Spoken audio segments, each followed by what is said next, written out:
Hi everyone, I'm Eileen. Today, I want to share my 2022 goals with you guys.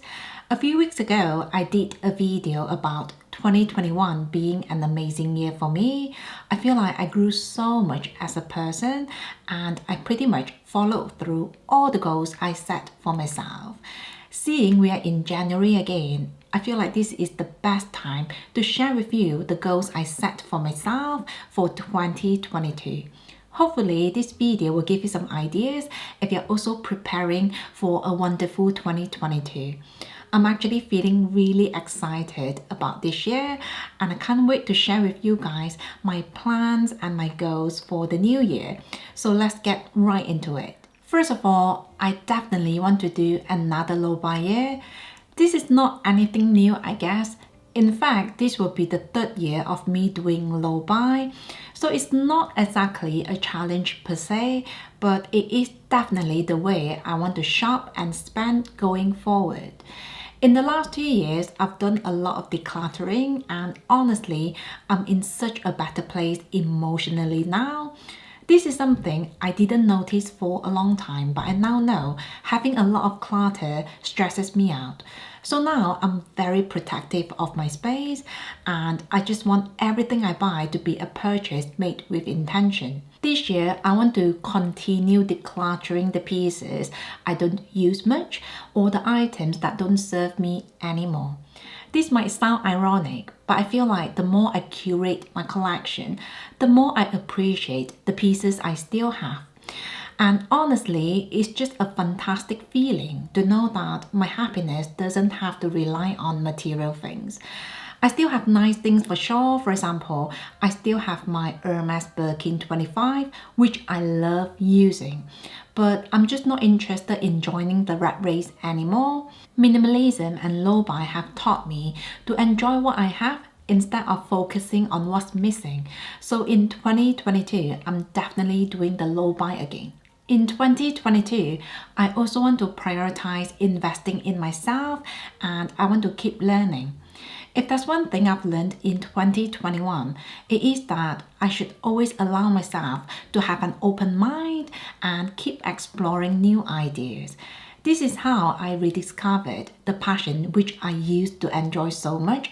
So I used to love drawing as a child. Whenever I was sketching or drawing something, I was always hyper focused and I would be in the flow for hours. However, as I grew up, life kind of got busy and I stopped. Luckily, about 2 months ago, I came across a class on Skillshare. I will talk about Skillshare in a bit, but that class reignited my love for drawing. I then started sketching again and seriously guys, it brings me so much joy and calmness. My husband could tell I was enjoying it so much, so he very generously offered to buy me the iPad Pro. So now I'm learning to do digital illustration on my iPad using the Procreate app. I'm still very new to this, but I'm going to keep learning and improving myself in 2022. I'm not sure if you can feel my excitement from the other side of the screen, but I am just so thankful to have found this creative outlet again. If you're also looking for your perfect passion project, Skillshare is the perfect place for that, and I want to thank Skillshare for sponsoring this video. Skillshare is an online learning community across 150 countries. This is where you can find thousands of classes about everything, and it is completely ad-free as well. I've taken classes about graphic design, yoga, freelancing and so much more, but I feel like this video wouldn't be complete if I didn't talk about the class that made me want to take up drawing again. So this class is called Learn How to Draw by Brooke Glaser.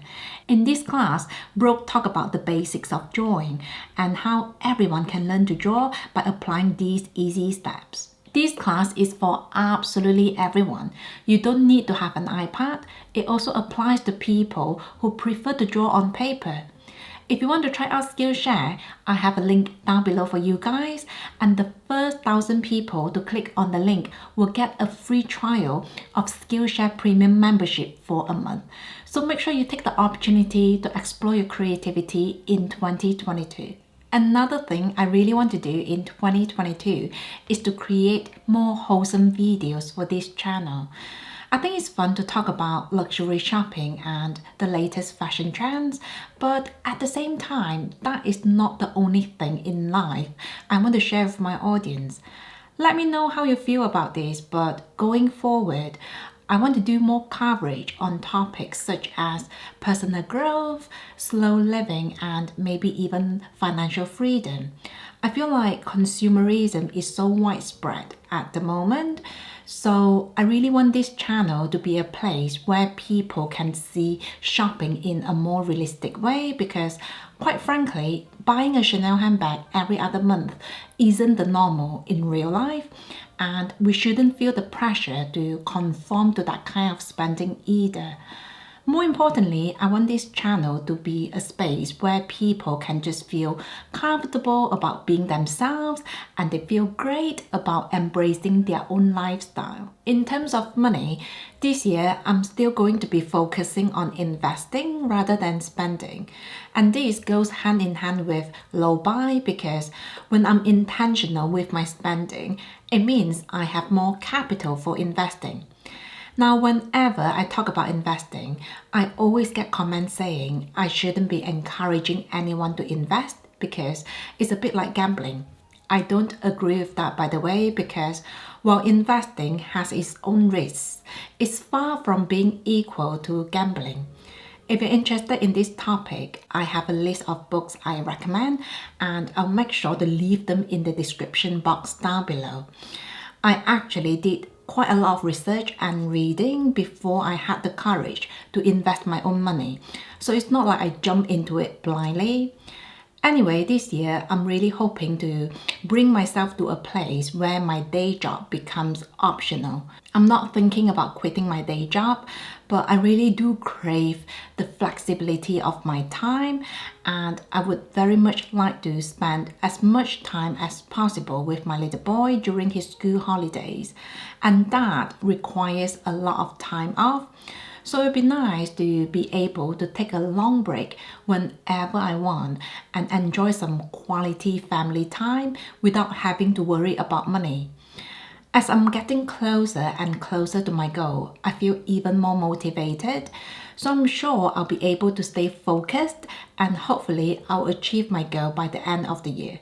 My next goal is to be very intentional with how I navigate social media because I feel like I can really do without the pressure of comparing myself to someone else.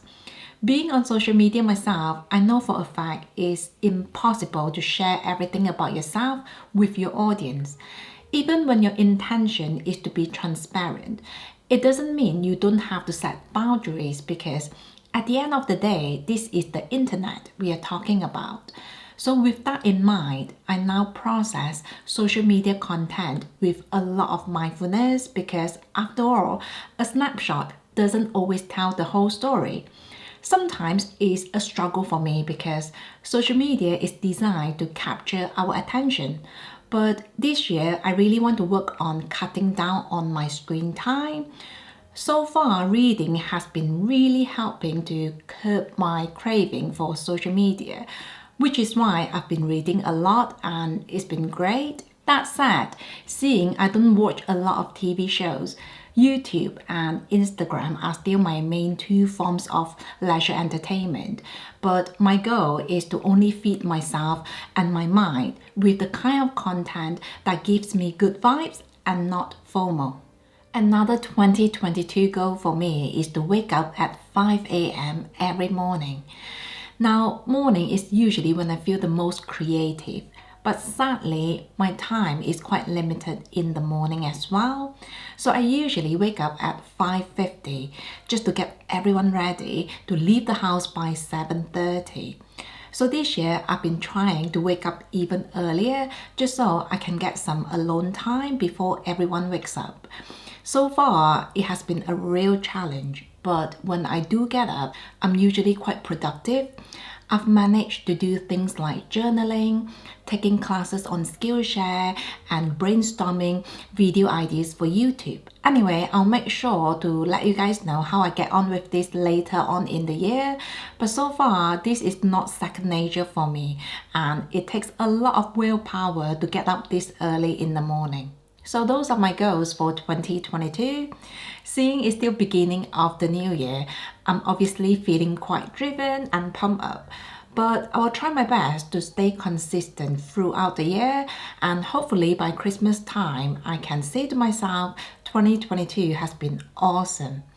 On that note, please share with us your goals and resolutions for 2022 down below, just so we can inspire each other and keep each other accountable.